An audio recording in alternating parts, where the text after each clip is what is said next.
When we think about trials, we often imagine a courtroom filled with lawyers, jurors, and a judge, a space where truth is weighed and justice is served.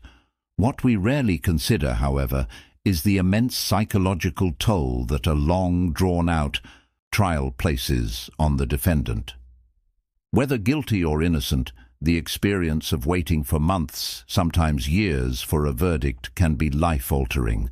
The human mind is not designed to live in constant uncertainty, under relentless scrutiny and with the looming possibility of punishment. It is no wonder that many defendants describe their time awaiting trial as some of the most harrowing years of their lives.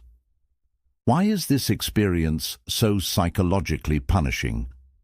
To answer that, we need to break down how the human brain reacts to uncertainty, stress, and social judgment. From the moment a person becomes a defendant in a criminal trial, their sense of identity shifts. They are no longer just a parent, a neighbor, or a professional. They are the accused.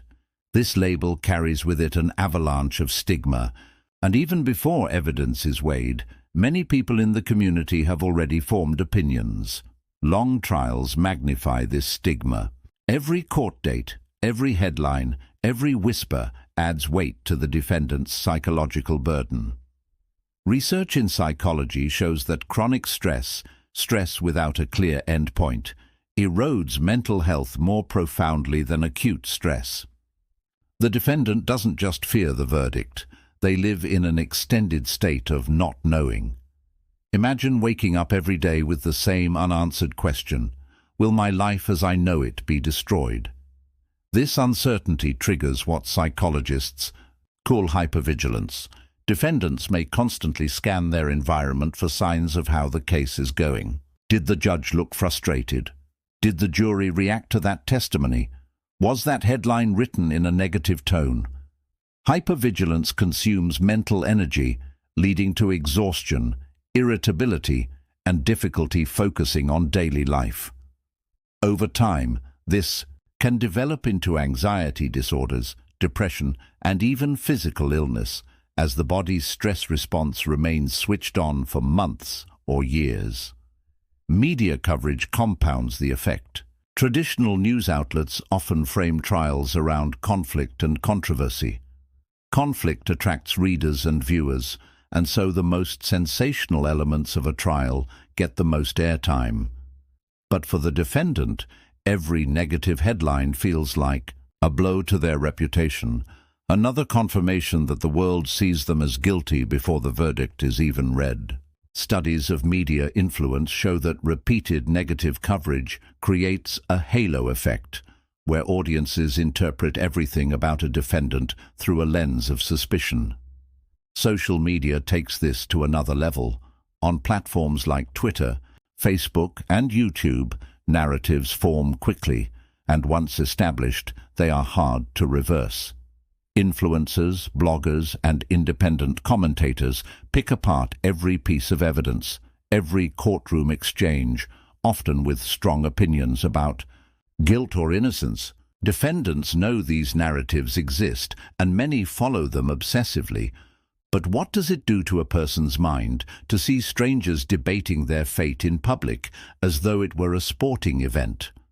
This public debate creates what psychologists call identity threat. A defendant's sense of self is constantly undermined by outside narratives. If the majority of posts and comments portray them as guilty, they may feel powerless, as though their identity is no longer in their own hands. For those already prone to anxiety, this can create a spiral of self-doubt. Even innocent defendants often report questioning themselves. If so many people think I'm guilty, could they be right? The dynamic becomes even more punishing when social media divides into opposing camps. In many high-profile cases, one side of the online community believes firmly in guilt, while another rallies around innocence. Both sides create content, analyze details, and try to sway public opinion. For the defendant, this is a surreal experience. On one hand, there may be supportive voices. On the other, there are relentless critics who dissect their character, their past, even their body language. This duality doesn't offer comfort, it intensifies stress. Take, for example, how commentary in some high-profile cases has polarized. Independent voices like Turtle Boy may present arguments that align with one interpretation of events, while outlets such as Yellow Cottage Tales may emphasize a completely opposite view. To the defendant, this tug-of-war over narrative doesn't provide balance, it creates noise. It means that every action, every word, every piece of evidence is being spun in different directions simultaneously. The defendant becomes the center of a storm they cannot control, a symbol in a broader battle over truth and justice. This raises an important psychological question. How does it feel to be reduced to a symbol? Defendants in prolonged trials often report a sense of dehumanization. They are no longer seen as full, complex individuals. Instead, they are the accused murderer, the corrupt politician, or the fallen celebrity. Their entire existence is reduced to the charges against them. This stripping away of complexity undermines identity and leaves them feeling alienated, even from family and friends. The length of the trial magnifies these effects. In shorter cases, the stress may be intense but finite. In prolonged cases, months drag into years. The defendant lives in limbo, unable to plan for the future. Will they be incarcerated? Will they be acquitted? Will they be able to return to work? Or will their reputation be permanently destroyed? Psychologists describe this as suspended animation. The defendant's life is frozen while the world around them moves on. This isolation can lead to depression and, in extreme cases, suicidal thoughts. Early in the trial process, many defendants cling to coping strategies. They may focus on routines, lean on family support, or place hope in their legal team. But as the months stretch on, these strategies erode. Family members grow weary, friends drift away. Even lawyers may begin to seem distant, caught up in legal complexities. The defendant is left feeling increasingly alone. Social support, which is critical for mental health, often deteriorates just when it is needed most. The constant strain also affects physical health. Stress hormones like cortisol remain elevated, weakening the immune system, increasing blood pressure, and disrupting sleep. Many defendants report insomnia, nightmares, or intrusive thoughts about the trial. Sleep deprivation, in turn, worsens anxiety and depression, creating a vicious cycle. Over time, the trial doesn't just dominate the mind, it reshapes the body. There is also the question of identity transformation. Defendants often enter trials as one type of person, professional, parent, community member, and emerge changed. The trial becomes the defining event of their life. In psychology, this is called biographical disruption, a single event so powerful that it rewrites the person's life story. For many, the trial is no longer just an episode, it becomes their central identity. Even if acquitted, they may struggle to return to their old sense of self. Public stigma ensures this struggle continues after the trial. The internet has a long memory. Articles remain online, videos continue to circulate. Social media posts are never fully erased. Even an acquittal may not restore a defendant's reputation. The psychological burden is not just the trial itself, but the knowledge that one's name is permanently linked to suspicion in the digital record. For many, this is a life sentence of a different kind. At the same time, prolonged trials foster resilience in some defendants. Psychological research shows that adversity can produce growth as well as trauma. Some defendants develop new coping skills, stronger family bonds, or deeper spiritual beliefs. These individuals describe surviving the trial as proof of inner strength. But even in these cases, the scars remain. Growth does not erase the pain. It coexists with it. So we must ask, what happens to a mind under siege for so long? How does a person endure months or years of being told they are the villain? In someone else's story, the answers are complex, and they set the stage for the deeper impacts we'll explore in the second half. How prolonged trials reshape families, communities, and even collective memory, and how social media's polarized narratives, like those pushed by Turtle Boy and Yellow Cottage Tales, deepen the defendant's psychological ordeal. As the trial grinds on, the psychological weight doesn't just remain steady, it compounds. What begins as uncertainty and stress often grows into something much deeper, an erosion of identity. Defendants frequently describe the feeling of no longer knowing who they are outside of the case. They are trapped in a role defined by accusations, court appearances, and public scrutiny.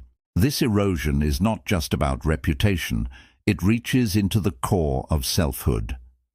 Identity collapse happens when a person's established roles, parent, friend, professional, are overshadowed or stripped away by the label of defendant. In long trials, that label becomes sticky. People who once saw the defendant as a complex human being may now see only the case. Family members may shift in their interactions. Employers may distance themselves. Even casual acquaintances treat the accused with suspicion. Over time, the defendant may internalize this framing, seeing themselves less as who they were and more as who they are accused of being. This internalization creates a painful psychological paradox. On one hand, the defendant fights desperately to preserve their sense of innocence or self-worth. On the other, the constant barrage of accusations makes that fight exhausting. Cognitive dissonance sets in. The person they believe themselves to be collides with the person society insists they are. Living with this dissonance day after day can lead to a sense of detachment, almost as though they are watching someone else's life unfold rather than living their own. The strain ripples outward into family life. Long trials disrupt family systems in profound ways. Partners may feel burdened by financial strain or social stigma. Children may face questions at school, whispers from peers, or direct bullying. Extended family may fracture, with some standing by the defendant and others distancing themselves to protect their own reputations. Families caught in this limbo describe it as living in a pressure cooker. Resentments build, old wounds resurface, and the family unit itself is tested in ways it may not survive. Communities, too, react. In high-profile cases, neighborhoods or towns may divide along lines of belief, some convinced of guilt, others rallying around innocence. This division can be brutal for the defendant, who sees their social world transform into a battleground. Places that once offered comfort, like a local store or church, may become spaces of judgment. Even the simple act of walking outside can feel like stepping onto a stage where everyone is a critic. In today's world, social media amplifies these divisions to an extraordinary degree. Trials are no longer confined to the courtroom.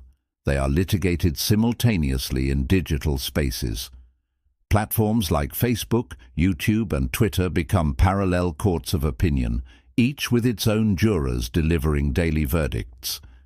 And, unlike a jury in court, these online jurors are not instructed to remain impartial. They are encouraged to take sides. This polarization was visible in coverage by opposing voices in some high-profile cases. On one side, independent commentators like Turtle Boy positioned themselves as aggressive investigators, presenting evidence and analysis that leaned toward one interpretation of events. On the other, outlets such as Yellow Cottage Tales highlighted completely different angles, offering sympathetic portrayals and alternative narratives. For the defendant, this duality is maddening.